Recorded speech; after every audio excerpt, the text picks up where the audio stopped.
realtor was talking to me. I was like, "What? You want to buy a house in Waianae?" I'm like, "Yeah, what's wrong with that?" It was like 2013-ish or so. Look at what it's at now. Yeah. Now, yeah, we love Waianae. It's one of our bread and butters. A little bit about myself, if you guys don't know who I am. My name is Indar. As you know, I'm born and raised on the island of Big Island. I'm from Hilo, raised in Kona. Moved over here, went to UH, got an engineering degree, got a business degree, got a contractor's license, all that great pieces of paper, whatever. It doesn't mean nothing. What matters is experience. Love paddling. I'm very much an ocean guy. It's kind of how we know each other from paddling too, from canoe days and stuff. Started flipping 2013. Signed up for a program. Spent $35,000 on it. There's a lot of people that signed up at the time, but only a few actually kept on going. And I kept on going. Yeah, we used to joke about that. It was all our classmates. Yeah. I've known Fuzzy a while. Like, we'd go to Vegas together. We freaking we stay in hotel rooms together. So we hang out, talk a lot. I know too much about this. You know some secrets. We had fun. We had some secrets, Vegas secrets. But yeah, I've been flipping since then. I've done one flip the first year. You know, I'm not an overnight success. It took me 9 months. I signed up for the program. It was like 9 months of grinding. This sucks. I hate flipping. No one could do it. At the time, there was nobody to look up to in Hawaii that was doing it. No like gurus. There was a lot of gurus from the mainland. But I was like, these guys are from the mainland. They don't know what it's like for Hawaii. Right. You know, and I never had that person to look up to for Hawaii. You know, I just never believed in the mainland people that can do it in Hawaii. And I always want to be that light for local people that can do it. You know, you can do it in Hawaii, you can find deals and so forth, and you can grow and you can do this in scale, if you want to do it scale, or just 1 or 2 a year. And yeah, so I did 1 or 2 a year. Next year I did 3, 4, 5, 6, 7, 8, you know, the following years. We've up to about 130 fix and flips to date. We have 179 rentals. We were up to 179 rentals. We just sold a portfolio of 100 of them, no, whatever. We're down to 79 now, rentals, but there's a lot involved there. We have a shopping center in Wisconsin. We have Pennsylvania, multifamily. Connecticut, we just sold. I just bought in West Virginia. I don't know if you've ever been there. I haven't, but we just bought 2 properties there, a big 8-unit. Kind of a burr method we do. So I've been buying all over the U.S. I started buying in Ohio at first. I was super scared of buying in the mainland, you know, as we all want to kind of go over there because we know it's cheaper, but how do you start? Like, it's kind of a scary process. But really what it takes is just like here is a good team. You know, I'm never even in a project here. And when I'm in a project here in Hawaii, I feel like, what the hell am I doing, you know, at a project here in Hawaii? You know, I'm just taking social media videos, basically. We have about 7, I think, flips kind of under construction right now, and a bunch more on the market. 11 on the market right now. Market's kind of slow, shitty last year, but we'll move it.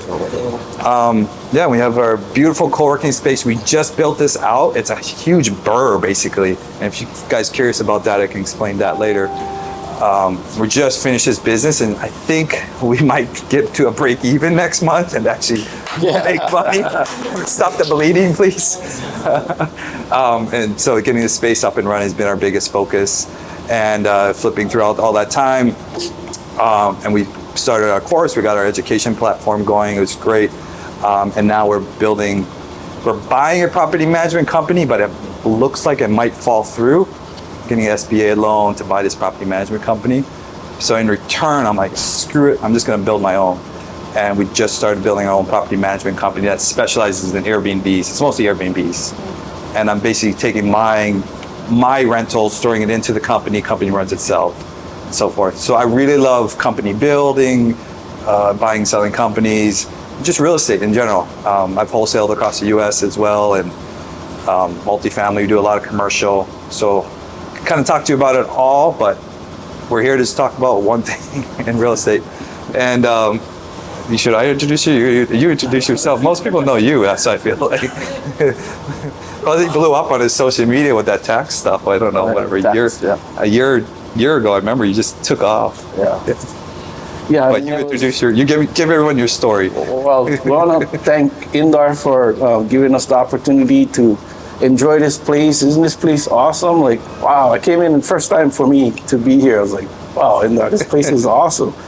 This is a place where you can, you know, if you wanted to do social media stuff, Yep. all these rooms back there, I was like walking around, I was like, holy crap. Every room's got its own You accent can have wall. a different with scene for yeah. every day of the month, I think. In this. If you want to see what a $750,000 re-up looks like, there you go. But yeah, I mean, Indar definitely, you know, took the education and took off like a jet.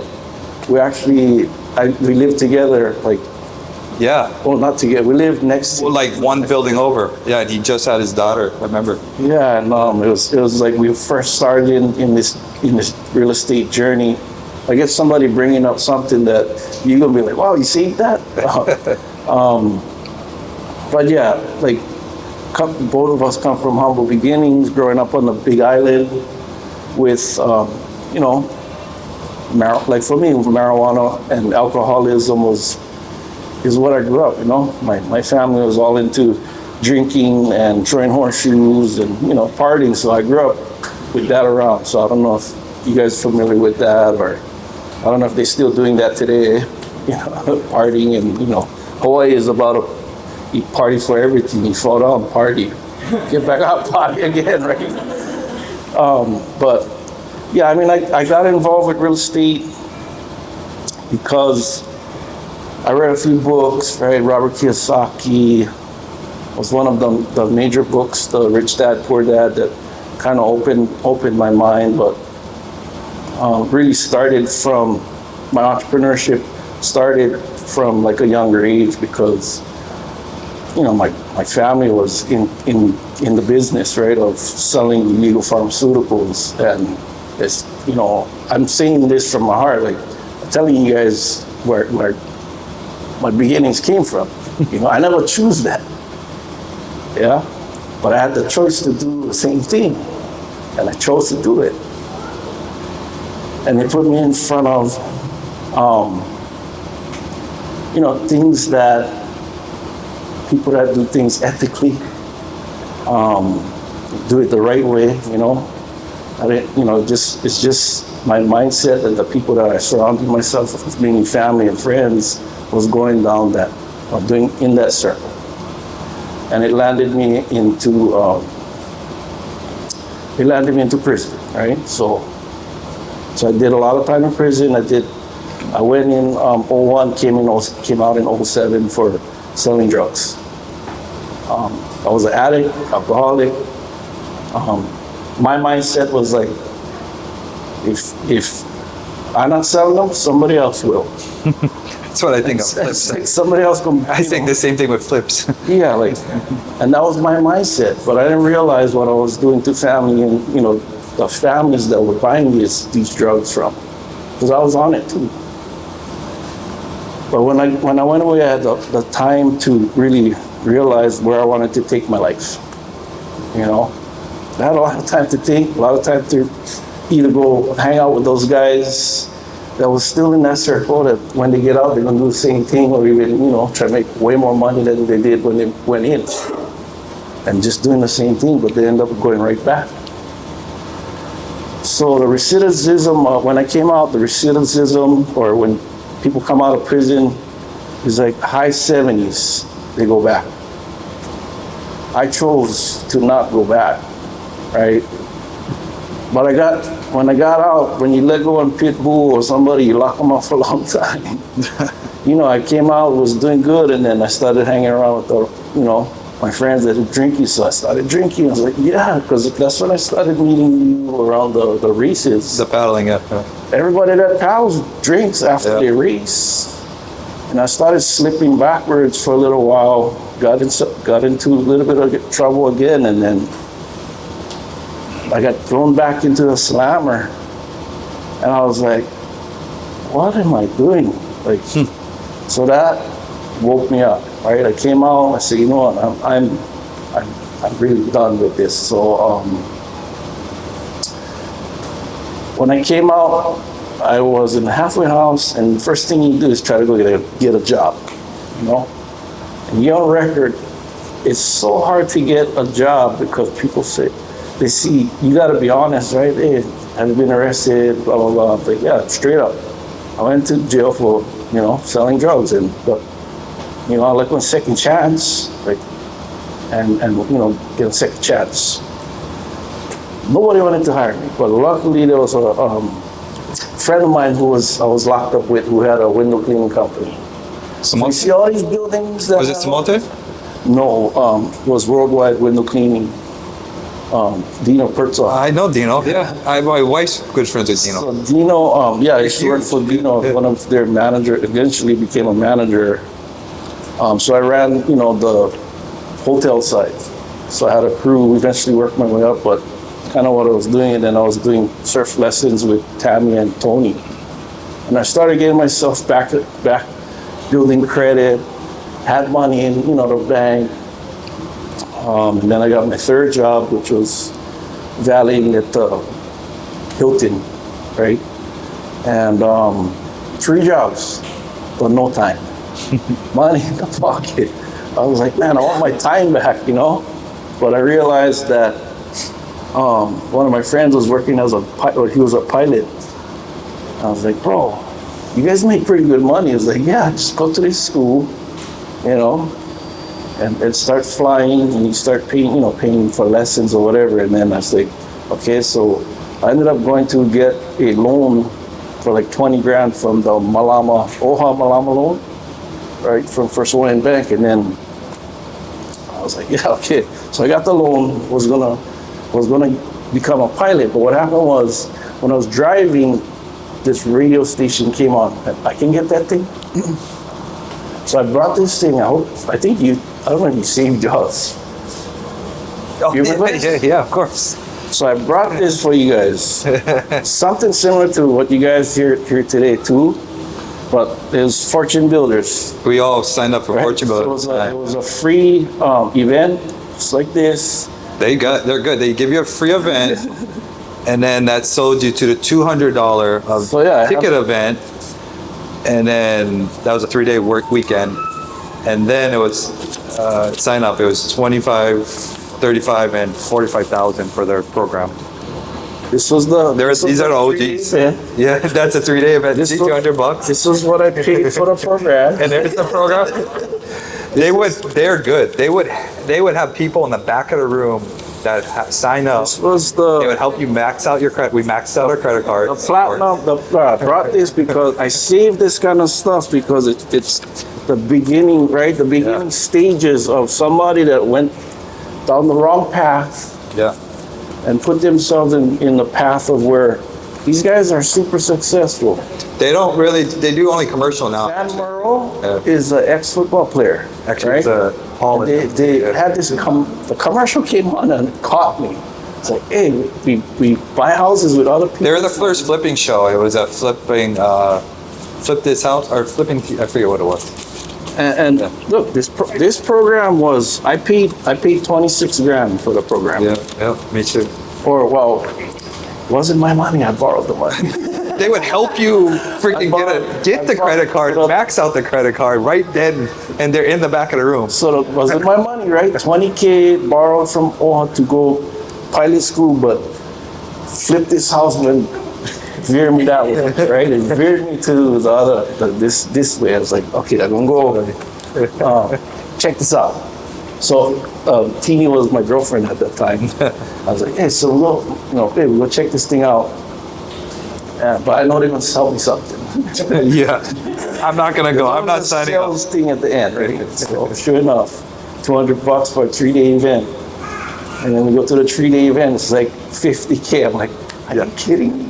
But what they said, right, made sense to me.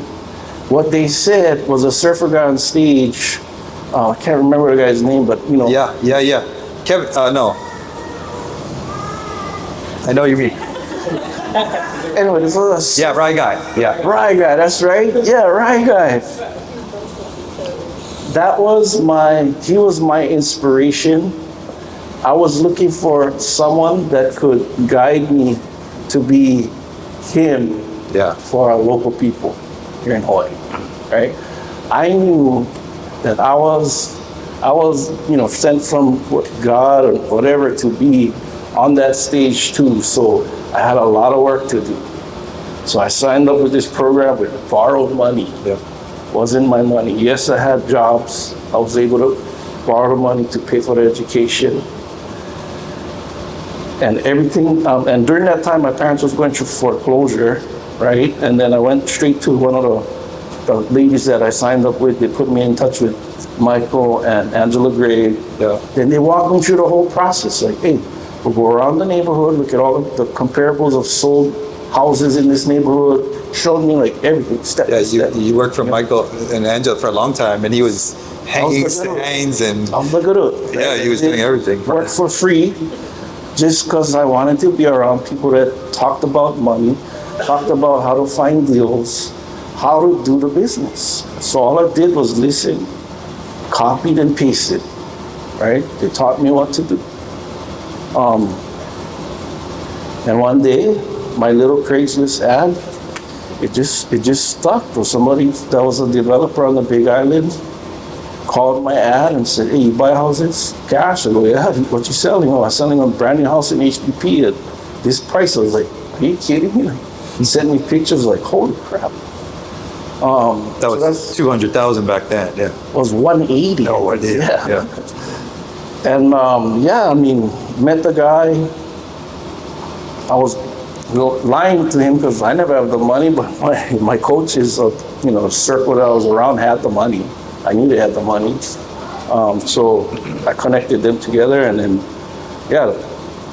I've built over 100 plus houses, brand new builds over here on the Big Island. Now I own about 12 rentals, not as big as Indar, but I have like a system in place that I learned from the developer, and I just built the same old boring house, right? And each one that we build, the goal is to put local families in the house first. I got a funny story actually. When you started building, Fuzzy was building houses, and he was partnering with. Can I say who you're partnering with? Yeah, whoever. He was partnering with Bomber, and they were splitting half and half.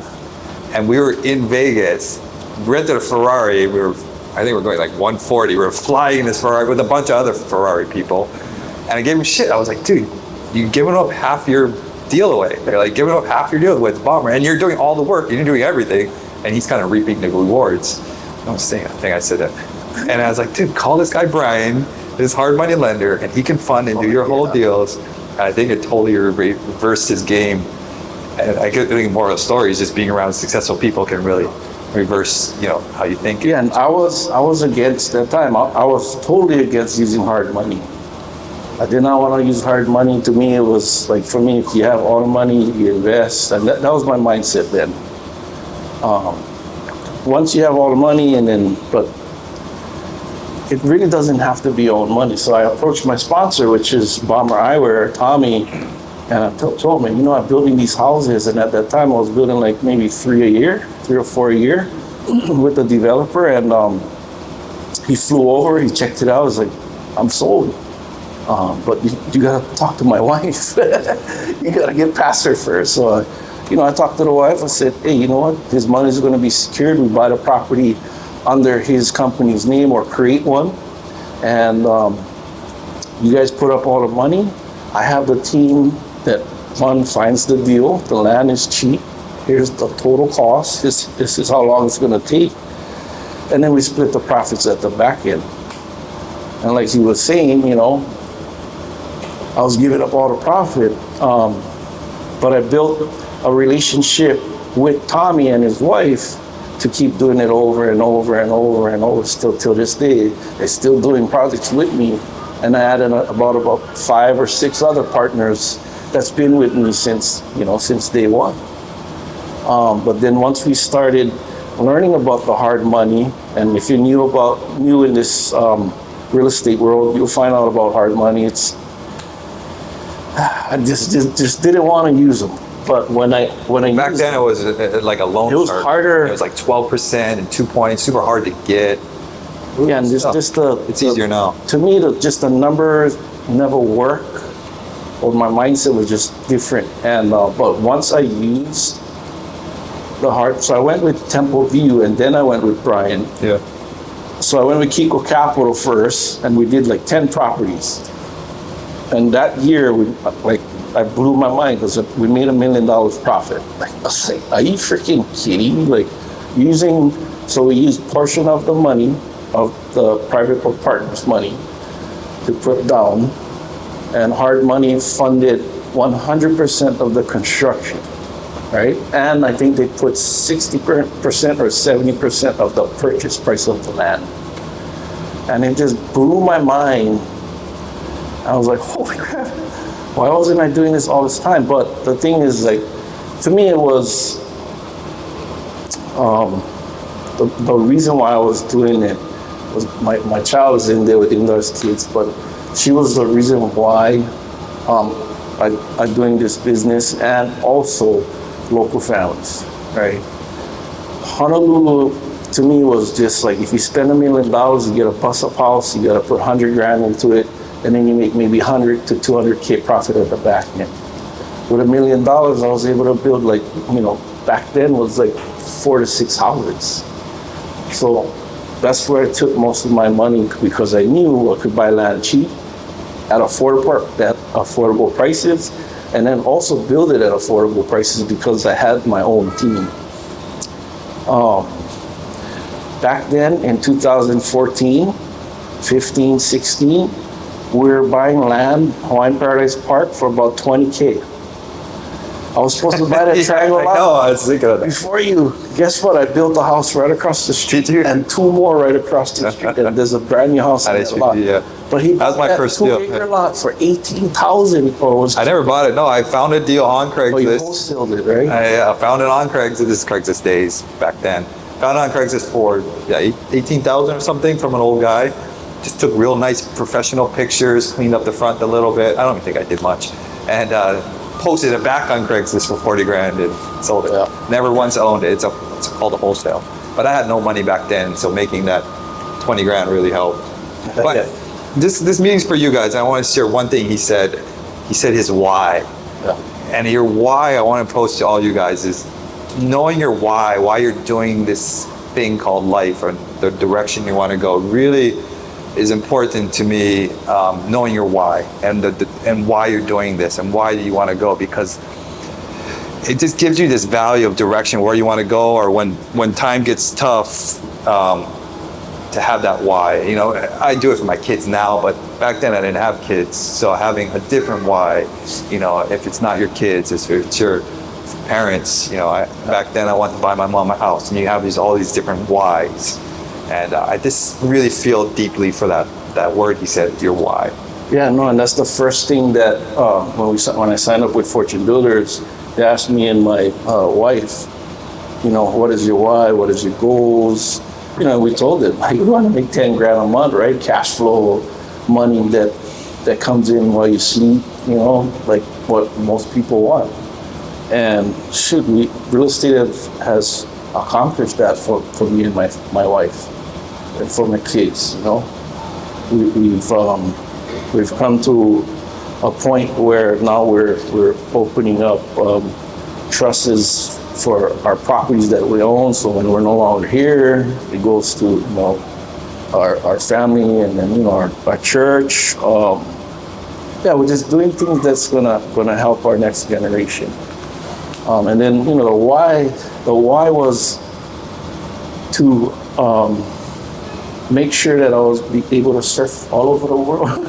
Right? That was one of my whys. I was like, I want to go surf different places around the world, and I can do that today. And another why was to be able to have our kids choose to go to school or not, to enjoy life. But real estate has just opened the doors for all that stuff. And then you gotta remember, like, I came out with nothing in my pockets. Out of prison, nothing. And I had to go get the jobs, work my way, to figure out what I'm gonna do. Because if I went backwards, go do the same thing, it would end up, wouldn't be good. But the why turned into these houses that I'm building to affordable housing. Like, you know, we're selling houses over there for, you know, 2 bedrooms, you know, they're under 300K with quarter acre pieces of property. Like, land is still affordable there, even if the prices did go up over these years, right? Where you can actually buy a piece of property. And then, you know, Zosh was doing it on Maui, but I'm doing mine on Big Island, where we're buying these, you know, container houses and then just plopping them on. We've helped a bunch of homeless people that people would let us borrow their land or let them, you know, lease the land. And then we pop up these tiny houses in Fern Acres. So I did 3 for like 3 homeless kupunas. And Hope Services, you know, teamed up with some nonprofit organizations that willing to put up the money to fund, you know, fund the project. And but yeah, you can actually, like, instead of buying a brand new Tacoma or a brand new car, like, you might have to go live below your means, and you might have to move to the Big Island. But you can stay in Hawaii. You can always fly to Oahu, you know, if that's the choice, right? So I grew up. I'm originally from Waimanalo, and then my grandparents moved to the Big Island. They're originally from Big Island, so I grew up in this town called Curtistown, and it's Hawaiian Acres. So right now the prices are like 60K and up for 3 acres. They're bumpy roads, but more and more people are buying it because like 3 acres for like 60 grand is you know, that's kind of affordable if you think about it. Like the Oahu price is crazy. 3 acres is probably millions of dollars. Yeah. But my grandparents moved there, put us like deep in the woods. But I guess he was the entrepreneur back then, not even thinking about it, you know, just wanted to put a roof over their head and food for the family and a place to stay. And, you know, I see that there's still opportunities for local families if they wanted to decide to buy a piece of property, you know, up there, either sit on it and then pass it down to the kids down the road. Yeah, that's how you really make the generational wealth. You know, if you are doing for the kids, you see so many stories like that these kids live in these beautiful houses and it's not because they afforded it, it's because it's passed down. And I'm constantly thinking of that for my own kids, like, what can I hand down to them just to give them that one leg up on life? Because I think that's what, you know, sometimes it's the only way to do it in Hawaii. Yeah. It's tough. So, you know, there's 40, 50, 60-year-old grown-ups still living with parents, right? But that's how Hawaii we live in Hawaii. That's how we grew up, you know. Like my grandparents, my dad's side, there was 23 kids in this tiny little house. So people sleeping on each other, right? You know, so that's just how it was because, but nowadays, I don't know, it's more expensive to have kids. But yeah, I mean, who's brand new in here to invest in? Yeah, what are you guys interested in? Who's brand new? Who's interested in rentals? Rental property. Fixing, flipping? You know, just get a curiosity. Fixing, flipping. Multifamily, commercial. Yeah. Oh wow, you guys interested in commercial. And then you know, like he was talking about the tax stuff when I went to my first tax auction up in the Big Island, the tax deed auction, tax redemption, because Hawaii's a redemption state, so there's like a 1-year period of where if you win the bid, they can take it back. The previous owner can buy it back from you, but they pay you what you want plus interest. But when I went there, I was like, holy crap. And there was a room like this, maybe double of this. And the last auction was like a lot of people now. Yeah, you guys are packed. I see them over there. But, you know, a few of the students... There is an auction here too, by the way, if you guys are... There's the courthouse the one? courthouse, yeah. So...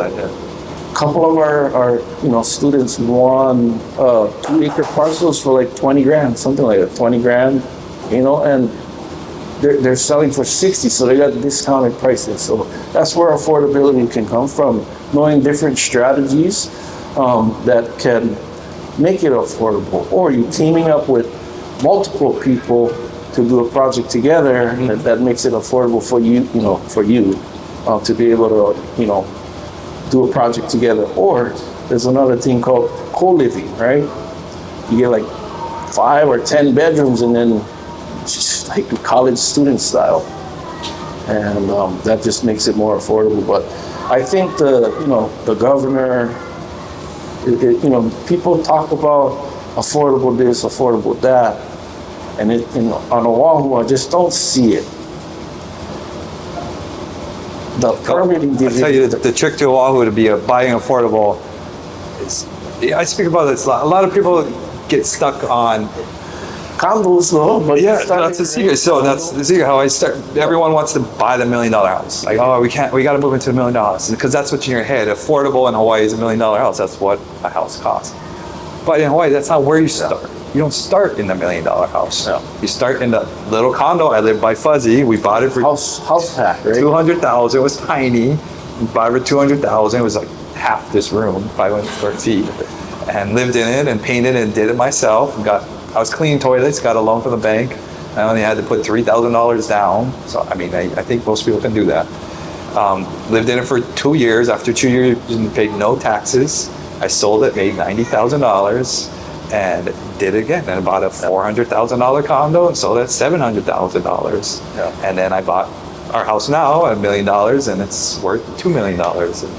So like, I think people get misconstrued that I have to buy the dream home off the bat. The way to start is you start, now, or if you haven't, live in it, sell it, live in it, sell it. And I think people just don't share that kind of stuff with local people. We always think Well, people think that you need money to do this business. Yeah. You don't need money. You don't need money on your first house. There's so many good loans out there for your primary residence. Just be the person in between. Be the person that either brings value to the person that needs a deal, or finds a deal for the person that will buy the deal off of you, right? Yeah. And you make a cut. Or you be in between the contractor and the investor. Like, yeah, I know this guy, he builds, and then I know this guy who has money. Like, can we create a partnership? And the partnership turns into you learn, you don't know nothing about construction. You don't know, Cuts in and out. you don't know nothing about construction, but how do you learn about construction? Start watching videos, right? Or show up to somebody's job site. Hey, can I come, bring some value to you? You need me to go pick up material. You need me to come, go pick up materials for you, or, learn from somebody that's doing it. GC can teach you a whole lot of stuff. The process of, Yeah, you were around Angela and Greg for a long time, and you were just a fly on the wall with them, and constantly. I remember. I didn't care about the money. At that point, I was just I was soaking up all the education. Although I should say they screwed you over. Yeah, but it's just. It is what it is. Karma's a bitch. But anyway. They're from the mainland. So. But a lot of the programs that came when me and Indar started, and a lot of the other people that you see on social media that's posting, like Keone and Courtney, we all started at the same level. Courtney Cito, yeah. And then but we stayed consistent, right? And I bit my tongue for many years. Just so I could be around people that I wanted to be like, or wanted to do stuff. Yeah. Their ethics might have not been like mine's, and my wife was like, "You're an idiot." I'm like, "No, I'm an idiot, but you watch. I will prove you wrong, baby. I'll prove you wrong, baby." And it's delayed gratification, right? It doesn't happen overnight. No. Consistency in this business and your why. The reason why you gotta get out of that company you're working for, right? Or the reason why you're sick of driving in traffic every day. Because traffic is nuts. It's nuts. And again, your time, is it worth getting paid what you're getting paid right now? If you could be spending more time with your family, going on more vacations, doing things there's a vehicle that can get you there. Money's just paper, but assets businesses, this business gonna create income for Indar, right? You know, I just think about time, and you're talking about that. And one thing actually we both did early on is we grinded away. Grinded. Fuzzy had no social media for a while, and I didn't even focus on my social media. All I cared about was building this business, head down. Don't care what anybody else thinks of me. I don't care. Just head down, head down, head down. Didn't even build social media. I only just started building my social media a couple of years now, and I probably should have started earlier or whatever. But there's so many big influencers now. I'm like, and they don't even know. We're having an event at Blaisdell, and the main speaker I have coming, I think he has like 200 followers. His name's Peter Savio. I've never heard of this guy. Peter Savio. Yeah, he builds these kind of skyscrapers. Like, but this guy has like no social media. Like, but he's an OD. This guy knows everybody. So Savio, if you don't know, he was selling those properties out on the North Shore, the ag land for like $100,000 an acre. The guy's been bankrupt like 3 times, and he does this huge, crazy stuff. But these guys are all this focused, grinding, so much shit from everybody. Yeah, but I love that kind of stories of people where they head down, focus, grind. Don't let the hate on you, because it gets tough. And that's one thing. Like what he's saying, I want to add to that is like, if you know what you're doing is what you need to do, or porno, right? Keep doing it. Yeah. Who cares all the jitter jatter going around? Now, like in the end, it's gonna show, right? True colors show what you're doing. But just know that you guys can, each and every one of you can do this, whatever you choose to do. Like, it doesn't have to be real estate, but it has to be something that can create income besides your job, right? And that's how you create generational wealth. Yeah. Adding businesses, or you don't need money to do this business. We started with nothing. I wholesaled that piece of Hilo land that I should have kept you could partner up with people that get nice cars. Yeah, my first deal, right? You can team up with them. Say, I manage the company. Yeah. We'll take your cars and put them on, what is that, rental car places? Or what Turo, yeah. Turo, right? Not even your car. Mike, my buddy Mike does that. And do all that, and then you reap the benefits. So, think about ways that you can create income wisely, Or even real estate is one way. But my first deal, I had no money. I was super scared. I was in Kaneohe and I bought it for $700,000. Super scared, because that's a lot of money to me. $700,000, 10 years ago is a lot. Still to this day. And I partnered with somebody who, you remember Henry? Yeah. Yeah, and he did 3 deals. So he was like this god to me. He did 3 deals. I just felt so safe partnering with somebody. He knew how to get hard money and just knew it. And long story short, he left, moved away.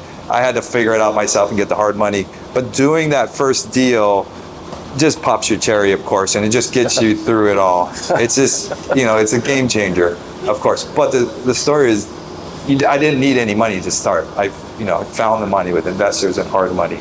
There's so many different ways to structure a deal. I'm actually getting hit on. I did this post about buying a house with $3,000 down on social media, and they're kind of like throwing shit at me about, oh, you can buy a house with $3,000. Like, you can buy a house with no money down. Yeah. I just bought a freaking 8-unit building with no money. So there's ways to do these deals with no money, And it all, I think it all problem is, well, we have a shitty education system here in Hawaii, but it's how we're taught and we're brainwashed. We're like constantly taught this one way. Like, you have to be a worker. You have to work your 8 hours a day. Like, there's no other way to do it. You have to save your money. You have to buy a house. You have to save the money, buy your house. You think that's what the rich people do? No. There's the creative ways. There's hard monies. There's so many other ways to do the deals. I constantly talk about. I look at you because we talk about it a lot.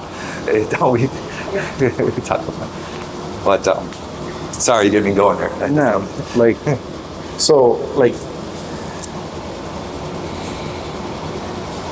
the reason why you guys are here today is obviously there's a reason that you want to get to whatever next level that you're at. In order to get to that next level or make more money or whatever reason you're here today,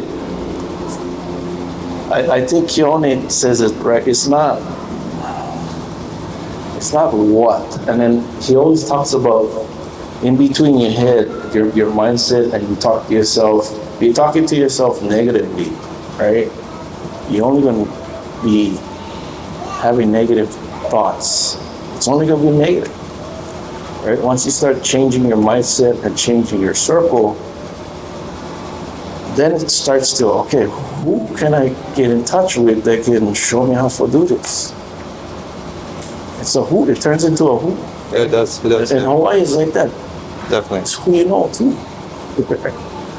The Ferrari story, we driving around those Ferraris, we went to the dam. Then we went to an event, 30,000 people at this event, a huge event.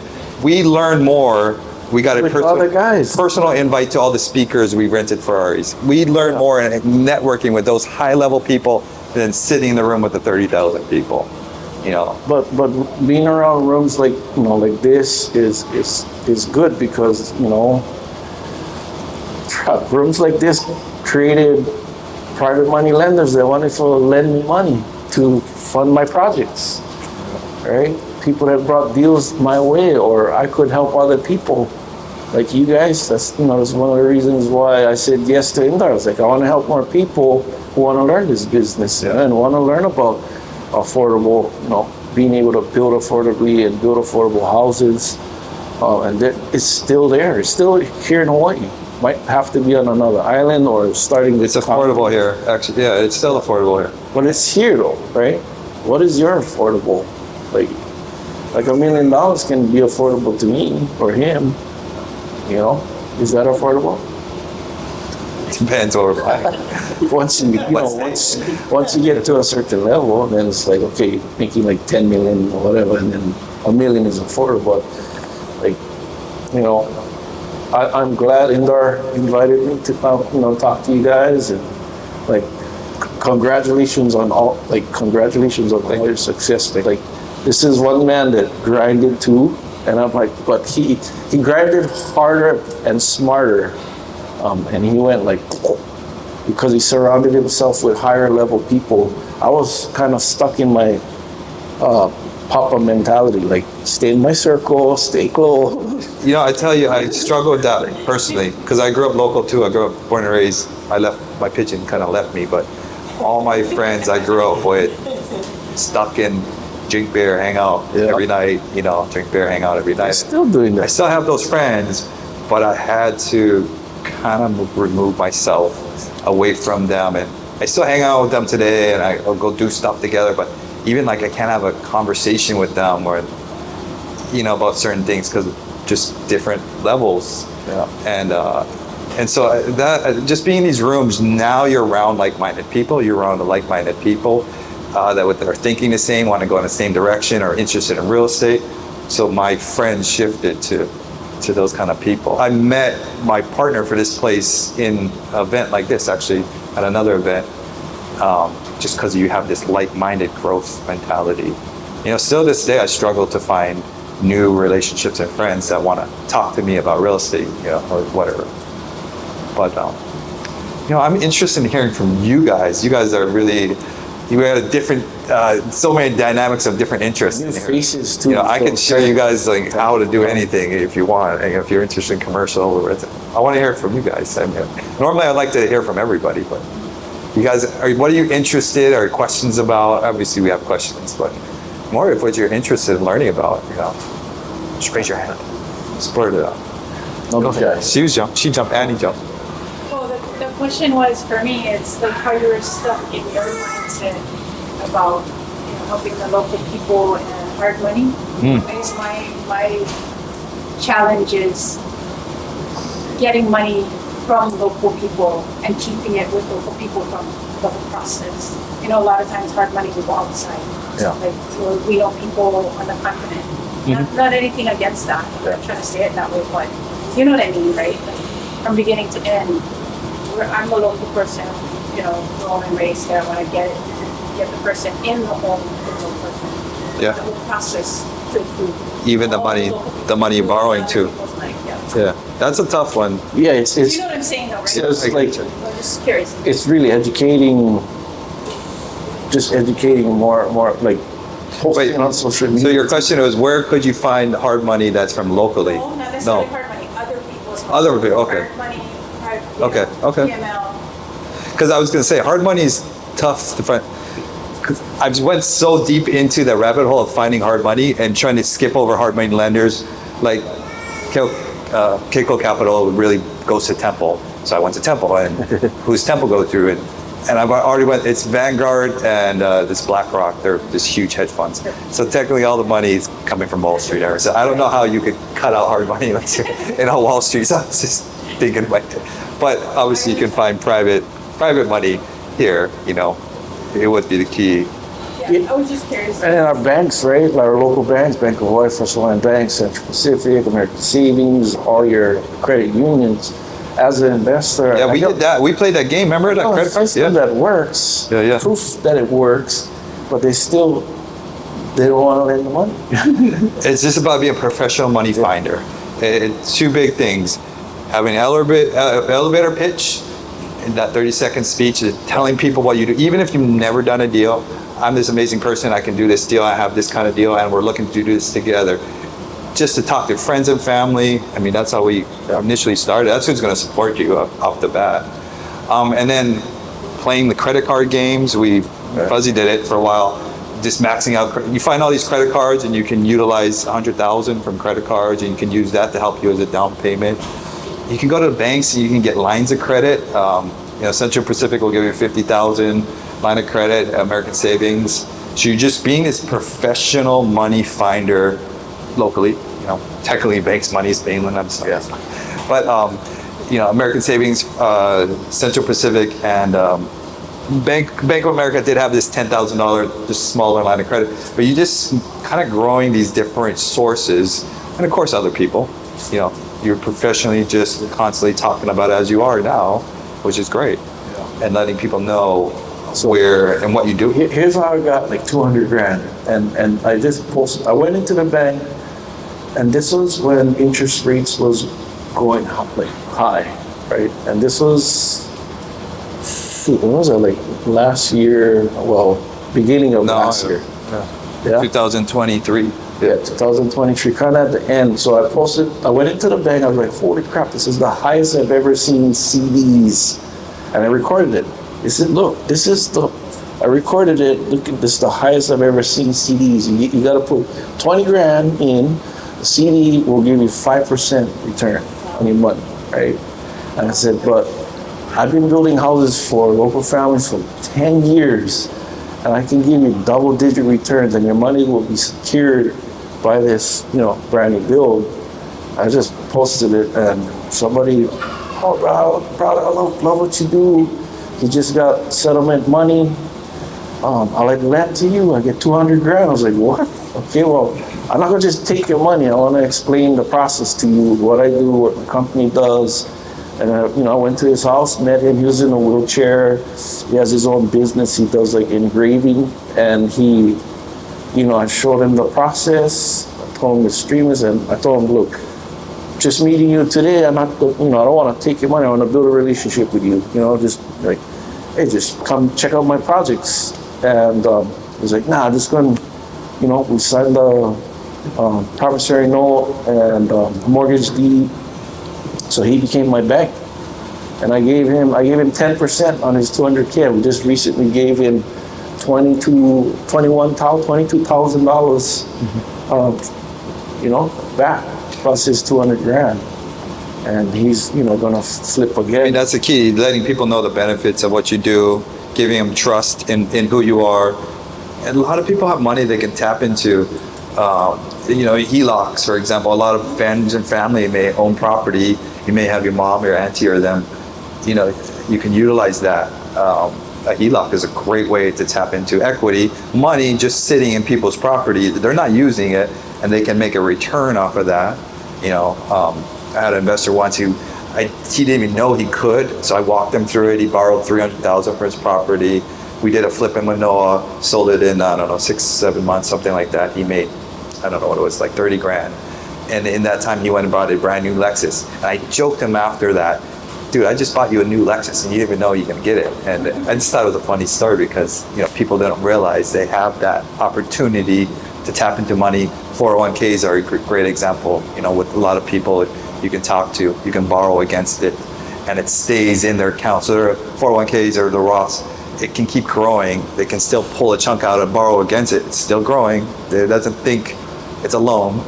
And then they can make another, 10, 12% return over here. So just explaining that to people is huge, and being that expert. And, you can find it. It's there. Finding the deal is harder than the money. If you find a good deal, people will invest with you. If it's not a good deal, people won't invest with you, obviously. And then if you can't find the money, just partner with somebody else and JV and make 50-50. Making half is still better than zero, right? So Hey, making $5,000 is better than nothing, right? So finding a deal is hard. You had a question over there, brother? Yeah, so I have a GCA in Texas that sent me over a Roundup deal. Usually we just do the birds, never did any Roundup. So I want to kind of pick your brain, like, what are some key things that you've experienced that you should be looking for, as trying to venture into doing those at the beginning? Yeah, I mean, so brand new builds is definitely a longer process. Less unforeseen stuff, but there is unforeseen stuff that can crack you. But look at your comparables, right? Look at what other houses that's brand new selling in that area. Look at how long they're taking to sell once it's done and it's on the market is one of the most important things. Because you don't want to go into a neighborhood that is selling, or brand new houses is just sitting, right? You invest your money and it takes like 6 months to a year to sell, right? And if you got interest on it, it might kill you. Not kill you, but it might, keep you profitable. So look at those things. Also look at who's doing the work and how long they take to do the work. Contractors, right? Always contract everything on paper, schedule timelines, who's going to, like a whole schedule, and then just make sure they're licensed and insured. Because you just never, in the States it's even worse, people sue you for everything. It's United States, everybody sues each other for anything. But just look at, if you can get some, to me, everybody's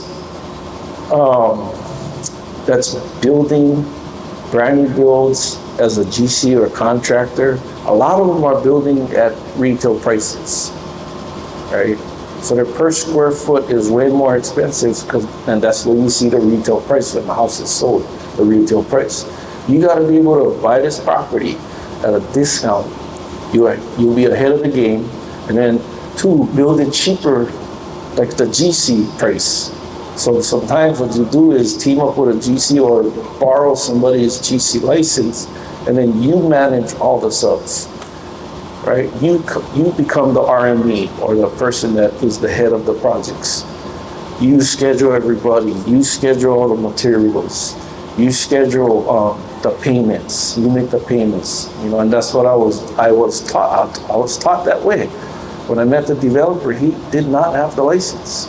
He borrowed license. To this day, I don't have general contractor's license, but I built over 100 plus houses borrowing somebody else's license because he trusts me.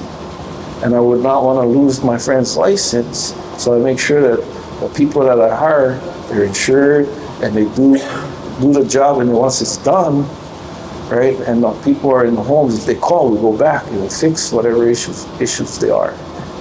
So, that help? Right on. Anybody else?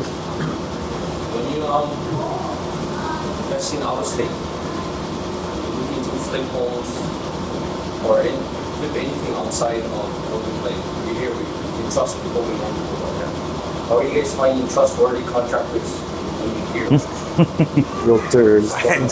I literally just spent my whole morning doing that, actually. I just bought an 8 unit in West Virginia and buying another one in West Virginia. it's kind of a smaller town, so finding a contractor in a smaller town is even harder, because a lot of times in the smaller states or towns, like say Hilo, for example, or Kona, a lot of the contractors you're going to sub out. You're just going to get your painters, your plumbers, you're subbing out. So it's hard to manage a crew when you're all subs and you're overseas. You can do it here, obviously, a little easier, but imagine being across the ocean. It's harder to project manage something. So to me, obviously, you're just calling. You're cold calling. You're calling as much as Yelp, and you're calling as many as you can. But you just ask. You ask realtors. I used to do a lot of flips across the U.S. for a while. When the market was hot, it was a little easier. I wouldn't recommend now. But we would just really depend on the realtor. The realtor was our team. I'd pay her a project manager fee, pay her whatever extra we needed to, and that realtor I would vet the realtor, make sure that realtor was an investor. She did flips, or she was familiar with the game, and then I utilized her skills. Say, hey, you have the contractor. Let's just use your contract. And I would flip based with them, project manager. I would still only do easier projects, and I wouldn't recommend doing anything big and crazy, ground ups and so forth. But I never did fly out there. I never did see anything. We're doing stuff in Milwaukee right now. So it's just about trusting the team and vetting. It's almost the same as here. You don't really have to see somebody here, really. Nowadays everything's Zoom and calls anyway. So you can vet them and treat it the same process you would here. The only thing I would recommend is to double down in one state. If you're thinking of going into a state, don't piece out, I'm going to have something in Ohio and one thing in Indianapolis and Texas and so forth, because then you're managing all these different teams. Really, if you're going to go for a state, double down in that state and say, okay, this is my state. I'm going to focus in this state, and we're going to go all in this state. And then you can build your team there. And your team is just a good realtor and a good contractor. It's kind of your main two people. And you can do everything on Zoom and phone calls. You don't have to go anywhere. Yeah, I ended up flying to Oklahoma to a tax auction, bought a duplex, show up, freaking duplex, the roof was burned. I'm like, oh my gosh, it's bought a burnt house, also $60K, but my developer skills clicked in. When we drove down the road, I seen a realtor sign, and I was there for like maybe 3 or 4 days, so I had enough time to go, meet somebody to contract the work. So I called the realtor sign, and he's like a 26 or 28-year-old kid, realtor selling, and all these brand new houses that he's selling. I was like, great, you better. He built, he was a contractor, he built it. So the next day I drove back to the house, met him there, talked to him, had a good feeling, and we signed up a contract and paid him in draws. Every time I give him one draw, he's posting pictures and videos of the progress of the property. And I'm about to make like 200 grand profit off the duplex. So we ended up turning the duplex from a burnt house. It was a 2-1 on each side. Now it's a 3-2 on each side, and then it's like right next to Tulsa, Oklahoma. But I only went there for that 5 days and never went back. And everything was done from after I met him there. And then everything was over Instagram calls or Zoom calls, and then just over emails and wiring my money from my bank to his bank. Crazy. You just treat it like you're doing business here in Hawaii. Because are you driving here to everything? You're not really, right? We're such a digital age nowadays. You can Zoom. There's so many other tricks you can do too. From if you need to get pictures of a house, you call an Uber driver, send the Uber driver to the house. You pay him an extra $40. Sorry, I'm not there, but could you go and take some pictures of the house? There's little tricks you can do to not be there of the house. There's services, of course, to use. But I would say try see if you guys in the beginning try to go into wholesaling. You can make stack money. Wholesaling or novations. Novations. Partner up with people. You guys know what novations is? You heard that word before, right? Curious. Just partnering. It's a partnership. It's real popular right now, and the simplest way I can explain innovation is, your auntie owns a house. She wants to sell that house, but you don't own it. You're not her, so you get a power of attorney, and you can sell that house for her, and that's what it is. And she wants 400,000. You get a power of attorney. You sell it for, I don't know, 410, 420. You're just kind of taking control of the sale of the house. So that's the kind of simplest way to explain what innovation is. It's a little more complicated paperwork and all that other fun stuff. But you can find a friend or somebody calls you who wants to sell their house, get a power of attorney. Now you can go sell their house. You give them their set price. Yeah, it's little. Making money out of thin air, bro. It's real popular right now. Innovations are real popular. Yeah. More questions and interest? Yep. How do you analyze the Airbnb? Good question. Have you heard about the 1% rule?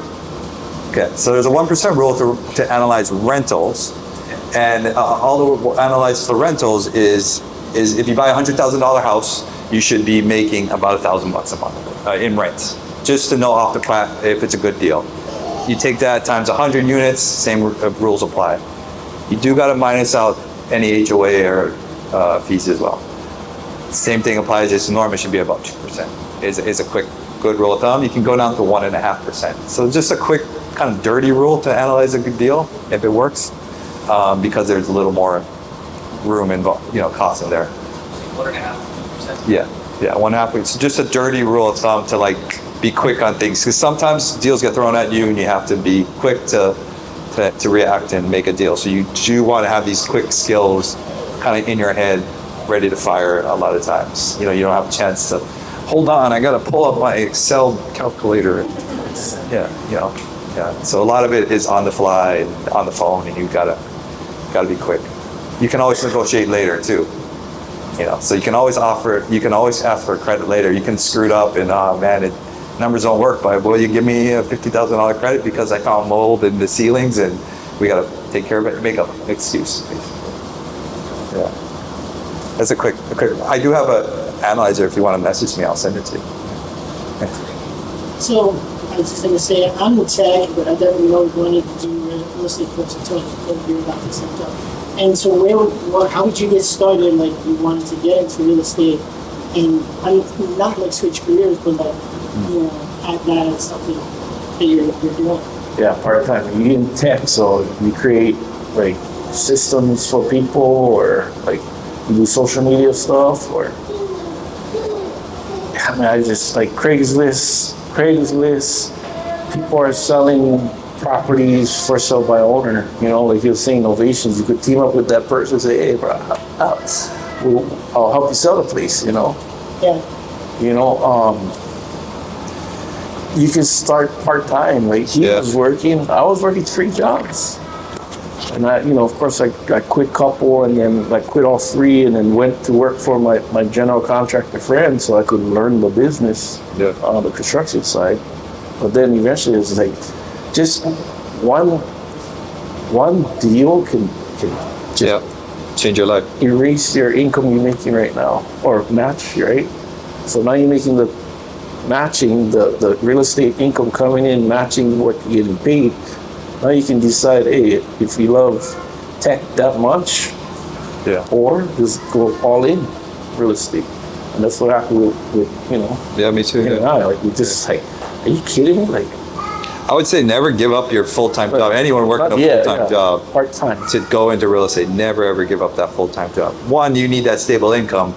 On a real estate, you don't get paid till 6 months later, so it's a big lifestyle change. So getting good at finding deals, I would say I would recommend everyone, like getting good at finding deals, whether it's relationships with realtors, neighbors, friends, Facebook Marketplace, Craigslist, newspaper, tax auctions. Like, get good at finding opportunities.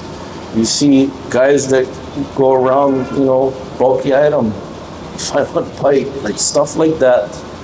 You find a deal that somebody, throwing away that might be something valuable to somebody else. Yeah, that side hustle becomes the real hustle. What it is, you know. I used to work a full-time job too, and work for my dad's company, running my dad's company. And I was 10 o'clock at night. I would watch my education videos from these guys, and I would spend hours and hours. And I didn't love it. I didn't love real estate. I knew I had to do it. I didn't love it. I fell in love with it as you got good at it. And I just was trying to do them both. I started flipping. I was still working full-time job. Then I did one flip. I was doing both. And I think when I got 2 or 3 flips, my dad fired me, actually. And that's what it is. I think you should work so much that it forces you to go into the direction. And if it doesn't, it doesn't. But at least, yeah. And then the W-2 also helps you get loans. It helps you, put food on the table. It's nice. Believe me, it's nice getting paid every Friday night. Every Friday, I miss those lifestyle. Yeah, you gotta wait for the deal closed to get You're living off credit cards right now. Yeah, you guys don't know. But real estate, like, you get some good. The thing is, where you don't lose money in real estate is you just gotta have multiple projects. Are you gonna win in every single one? No. Right. To bidding again for 5% more, and that's when it gets intense. So I won it, and I go back to the court 45 days later. And the judge says, anyone else want to bid? People raise their hand. You go out into the little hallway. There's like 50 hungry investors there just bidding it up. And, you get a little excited. And I had it's called your MOA, maximum allowable offer. My number went above my maximum offer. I'm like excited. So horrible place. But so this moral of the story is go to the second confirmation hearing. And that's where you can win the auction properties here, where you can potentially win that one. You would have to find out from the city when are they going to auction it. Yeah. So and then for those two, like, so you get a deal, because I experienced squatters, right? First, I don't like to do it. I just been doing brand new builds because it's boring and it makes money. But I did a deal in Kona. We partners bought the property at auction, courthouse. And it was a drug house. So I pulled up to the house. I'm like, oh my gosh. I go to the front door, the dog almost bite me. And the brother, he brought a Westbrook. Sonny Westbrook. Yeah, the Sonny Westbrook. What you doing over here? Oh, I'm looking for the guy that, staying in this house. We just bought this house. I talked to him because I'm not trying to just kick people out of the house. I'm not that type. I know people living in them. I work something out. So just know that when you're doing deals like that, pre-foreclosures, there's gonna be people staying. They'll stay in the house as long as they can. And the best way to do is just talk to those people and work something out, and come to some type of agreement. But with partners who have money, you have interests, right? The longer they sit in that property, right, there's chances that you can lose money or your partners can lose money. So just keep that in mind. What type of strategies that you choose, and that's what it takes. So when you're just talking about looking up, real estate's not easy. If it was easy, everyone would be doing it, right? Real estate, you're buying other people's problems. It's what it is. A seller doesn't want to deal with this property. He's going to sell this property. You're going to talk to homeowners in foreclosure. You're going to deal with the people don't want to get out this squatter. The banks don't want to get out the squatter. You're buying a problem. You are a professional problem solver. And if you can figure out a solution that others can't, is how you make money. And from big to small, from a $100,000 little house, piece of land where others don't see the value, you figure out the solution, build, to a huge multifamily commercial deal. It's all the same thing. You're professional problem solvers, and you make the money where others, you squint your eyes, you kind of say, oh shit, and that's what it is. And that's the solution to making money in real estate, is where others don't see it, you see it. And a little bit of timing and luck as well. Okay, cool. Any other questions that you guys may have or what can we do? I would love to give you guys fish. I'd how we used to get our permits with. I'd rather have you guys, teach you how to fish, right? So in order to learn anything, like the best way, like Indar has a program, Zasha and I have one. There's programs out there. There's more choices out there There's today, tons of programs nowadays. and Yeah. locally, right? Which is awesome to see. Not that many locally, only 4 or I mean, 5. there's a few that's there, that's that's approachable. That's here, like the ones that come from the mainland. They're states. They're good programs, but then they go back home, and it's not like this where we can talk story or meet with them, and that's why I clung to the grades because You get permits. Just a quick one. So, you guys is finding distress homes, you guys finding the deals, you guys bought a flip, but permitting system, you guys get is the house and building, or are we just, it can go squeaky, I don't mind going squeaky, but is that? Yeah, that's a tough question because a lot of people get in trouble right now. It's the hardest it's ever been. I kind of see that. It's the hardest it's ever been, for real. And yeah, you gotta. The right way, the right answer is to get the permit. You apply, you wait a year and a half, and then you start your project. Is the correct answer. But if you have hard money and private money, you make the decision if you want to take the risk of your own, and chance them, and deal with the possibility of getting a violation, getting inspections, getting in trouble, and it's kind of. You don't, or? It gets bad. So I paid $188,000 in violations. So they can tell you to stop work, and once they send you a notice of order to stop work, at that time, if you don't stop work, it's $500, $200 to $500 a day until you stop work. And I learned the hard way, and I kept on going. So I would recommend stop work, or there's a trick. You sell the property to your other company. But I mean, in Honolulu, there's not getting any better. like depending on where you flipping houses. We used to use the same guy, Uncle Wally. Yeah, Uncle Wally. So it was better back in the day because you could pay or get the right guy, and you could help. If you're willing to pay, it would allow you to go through faster, and it would just make the system, less people applying because he was willing to pay more money, so he got through. Old school Hawaii, that's how all Hawaii is. I don't even say the permitting department is. And now we're all just bottlenecked in there. It doesn't matter if you can pay or not. And It just depends on where your opportunity comes. Like, a lot of the stuff on the west side, exactly, yeah. it could be a neighbor. Like your neighbor could call, and then boom. It's always the neighbor, yeah. And so that's part of your risk. If you're going to be in Kahala, expect that trouble. Yeah. You're going to be in Waianae, you can get away with it more. You can pull repair permits. You can try around that. You can do a little bit. I don't want to tell you there's a solution or there's an easy way, but I do talk about some tricks. It's a little bit harder today in Honolulu, to get permits. Are they trying to make it better? Oh, yeah, I got 9 going on. It won't get better. So the permitting department is self-run. 2 companies in Hawaii, the water company and the permitting department, they're self-run. They get their own money, their own funding. They don't depend on the governor and the mayor.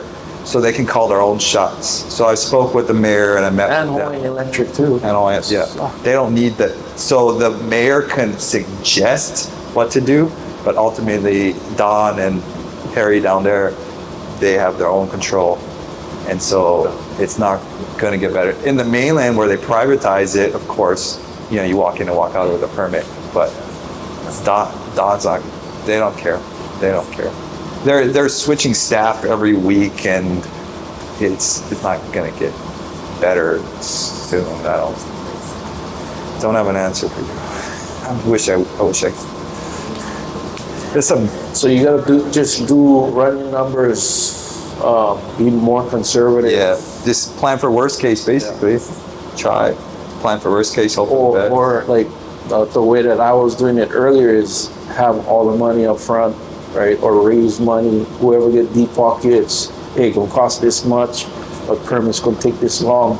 Yeah. Hey, we gotta wait, but the money gonna sit for a little while to at least one, buy the property, two, wait for the permit, and then when you get the permit, you can do some stuff up to a certain point. It's all on the inspector too in that district. He may be cool, he may tell you, he may be a dick the next day, so that's another thing too. But once you get your permit and ready, the violation is you just pay double. So like your permit. Triple, huh? Yeah, it's triple. Yeah. So like maybe it's a $1,500 for your permit. Now you're gonna be paying $5,000 or $6,000 for your permit. So if you can eat that, then maybe you do it that way. But I don't want to. The answer is you wait for your permit and then you do the work. So, And not to be like, I don't want to be downer too, but people still doing flips, they're still doing flips. So don't let that stop you. Just look at the opportunity, if it's worth it or not. Run your numbers, or bring it to somebody that can help you run the numbers. Like the number one thing when you're running your deal or looking at your deal, or what they call that, like underwriting. Underwriting, yeah. Yeah, I just said like run your numbers. Run your numbers. Just